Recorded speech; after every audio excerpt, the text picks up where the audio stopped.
I'm 75 now, and I can't remember anybody except the Queen bee. What else are you hearing from the palace tonight about Princess Catherine's condition? Not to mention the timing of this announcement. The state banquet was supposed to be an evening of glittering diplomacy, careful smiles, and the kind of royal harmony the world expects. But in a single silent heartbeat, Princess Catherine's eyes fell on the brooch resting against Camilla's gown, and according to unverified accounts that have circulated online, the entire mood of the room reportedly shifted. In this dramatized retelling, it was said to be Diana's brooch, not something merely similar, not a symbolic echo, the very piece Catherine allegedly believed should never be worn without meaning, permission, or respect. And then, if the whispers are to be believed, Catherine did the unthinkable. Before we go any deeper into what all of this might mean for the royal family, take a second to subscribe because you won't want to miss where this story goes. Sources suggest the princess did not blink, she did not look away. For a few long seconds, one might imagine her sitting perfectly still, as though her body understood the shock long before her voice could catch up. Across the table, the Queen Consort is said to have felt that stare land, sharp and impossible to mistake, and her fingers reportedly drifted toward the brooch almost by instinct. In this imagined version of events, William noticed the movement first. The prince is said to have looked from his wife to the jewel, and something inside him hardened. This was no simple ornament. This was memory pinned to silk, grief placed on public display, and the setting made it heavier because a state banquet is not an ordinary dinner. It is a formal royal meal held in honor of important guests from another nation, staged to project friendship, strength, and national dignity. Charles reportedly had wanted the night to look effortless. The king needed a show of unity after weeks of rumored private strain, and he needed the room to believe the family still moved as one. Catherine understood that pressure too. She knew what it would cost to break the careful rhythm of royal ceremony, but she also knew, so the story goes, what silence would cost even more. Because if she said nothing, Diana's name might once again be quietly swallowed by protocol. According to these unverified accounts, William slowly reached for his wife's hand beneath the table, not to stop her, but to steady her. She is said to have felt his touch and gently pulled away. That tiny movement supposedly told him everything. This was not temper, this was pain. Camilla reportedly looked down, then up again, her expression changing, as if she suddenly grasped that Catherine had recognized the brooch in an instant. Charles is said to have seen it too, his careful control beginning to crack for the first time all evening. The room kept breathing, but only just. Then, if reports are to be believed, Catherine rose from her chair, and the quiet turned dangerous. Servers paused, guests turned toward the head table. William stood half a second behind her, close enough to signal support, far enough to let her speak for herself. And then, in this dramatized retelling, the princess reportedly gave the request no one expected. She asked for the service to stop. Camilla froze. Charles looked between them, and one might imagine the king realizing the damage was already done. This was no minor breach of etiquette. This was said to be Diana's shadow returning through the one symbol no one felt had the right to be used so casually. And before anyone in that room could fully understand why Catherine had halted everything, the people closest to Diana's legacy would, in this imagined account, begin to reveal exactly what was at stake. Because in that room, the brooch supposedly did not mean the same thing to everyone. To Camilla, it may have represented royal acceptance at last. To Charles, a dangerous reminder of a past he had never fully outrun. To William, his mother's shadow returning at the cruelest possible moment. And to Catherine, a line crossed in public beneath the chandeliers before the watching world. She reportedly held herself perfectly still, but the pain had already reached her face. For years, so it's claimed, she had honored Diana's memory with quiet care, never turning it into a weapon, never using it for attention, never letting grief become a performance.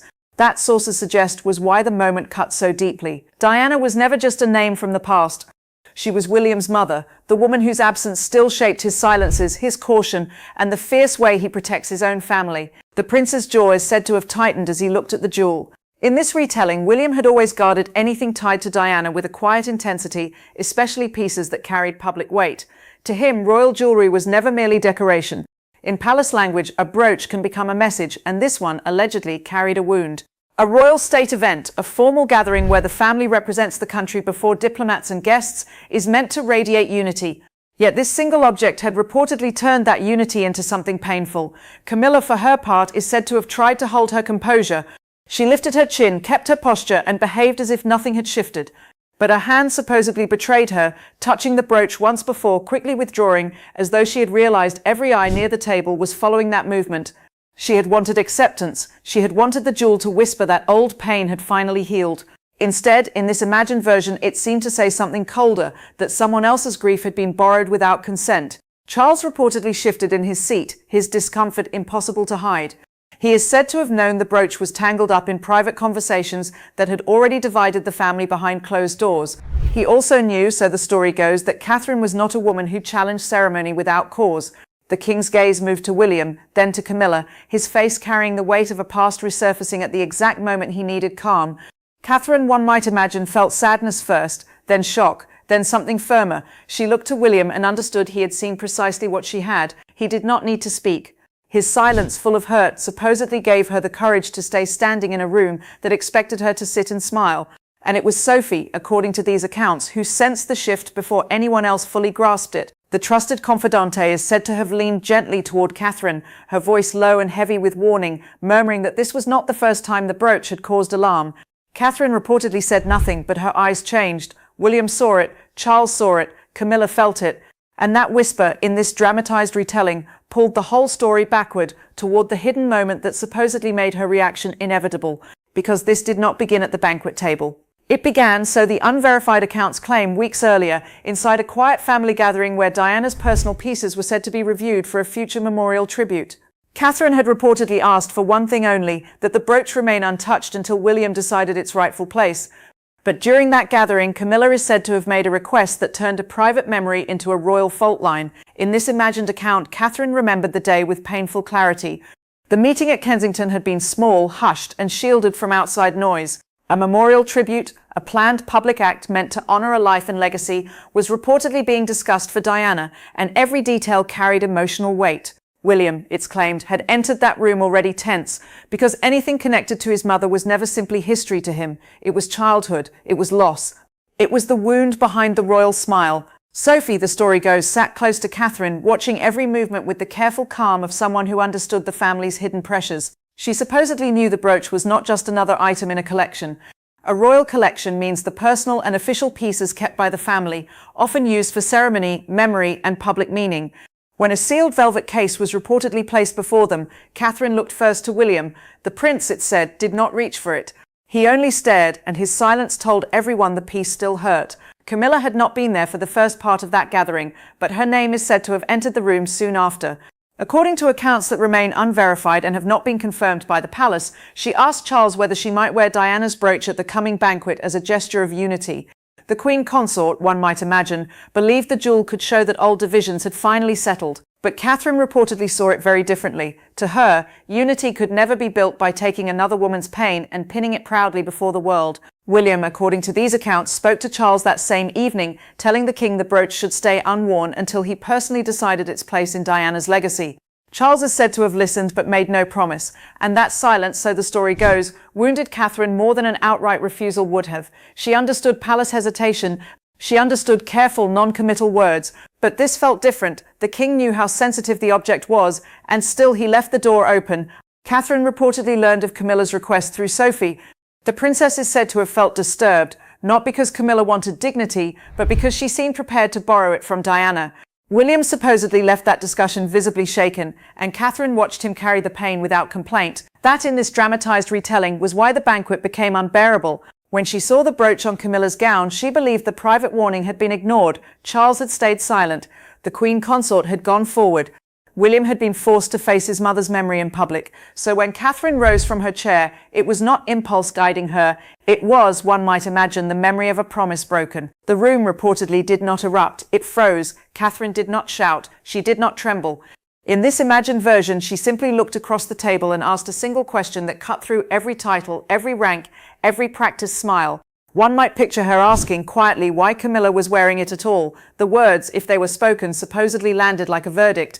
And in that instant, the banquet became a family reckoning. A state banquet, in plain terms, is one of the monarchy's most formal dinners, held to honor foreign guests and display the strength of the crown. That is why her decision in this account carried such force. She was not interrupting a private meal. She was halting a carefully staged symbol of national dignity, and everyone in the room reportedly felt the danger of it.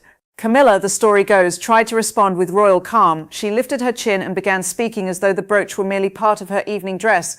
But her voice supposedly tightened halfway through. The Queen Consort knew the guests did not grasp the jewel's full meaning, yet the people who mattered did. Catherine knew, William knew, Charles knew, and that, one might imagine, made her composure feel thin. William reportedly rose slowly beside his wife. He did not speak over her, and he did not try to soften her words. He simply stood close enough for the room to understand she was not alone, his face carrying the pain he rarely let anyone see. This was his mother's memory being handled in public, and he could not pretend otherwise. Diana's name was never spoken aloud, but in this retelling it filled the silence between them. Charles, according to these unverified accounts, leaned toward Camilla and quietly told her to remove it. The king did not raise his voice, but the instructions still cut through the table. And Camilla is said to have hesitated, just one breath, one pause. Yet that pause supposedly changed everything. Catherine saw it, and her grief sharpened into disbelief. William saw it, and his jaw locked. The king saw it too, his face darkening, because hesitation now looked like defiance. Catherine wanted dignity, but she also wanted truth, and that was the battle inside her. Part of her, one might imagine, wanted to step back, sit down, and shield the evening from scandal. Another part knew that silence would turn Diana's pain into decoration, so she reportedly held Camilla's gaze and refused to move. Camilla finally reached for the brooch, but the damage had already spread. Her hand is said to have trembled slightly, and that tiny movement said more than any apology could. Then Anne, in this dramatized account, stepped toward Charles with a face carved in cold certainty. The Princess Royal did not comfort him. She warned him this was no longer about jewelry, she is said to have murmured. This was about judgment.